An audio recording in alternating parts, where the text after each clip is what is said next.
6 litre जीवामृत आज आपण बनवणार आहे. तर त्यात थोडा बदल असा केलेला आहे आपण की आपण बेसन पिठाच्या ऐवजी एक तांदळाचं पीठ आपण ह्यावेळेस वापरलं आहे. आणि फेसबुकवरील माळे म्हणून आपले मित्र आहेत, त्यांनी आपल्याला सजेस्ट केले की तांदळाचं पीठ वापरून पहा, रिझल्ट छान लागतात, म्हणून आपण आज तांदळाचं पीठ घेतलेलं आहे. तर हे गुळ 1 किलो न तांदळाचं पीठ 1 किलो आपण घेतलेलं आहे 200 लिटर पाण्यासाठी.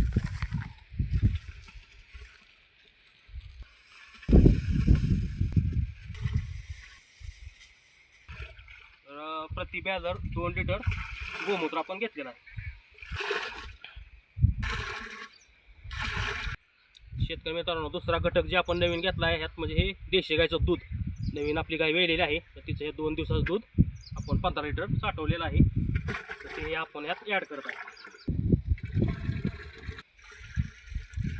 आणि हे प्रति 10 किलो शेणाचं गाठोडं 200 लिटर बॅलर आपण टाकलेलं आहे.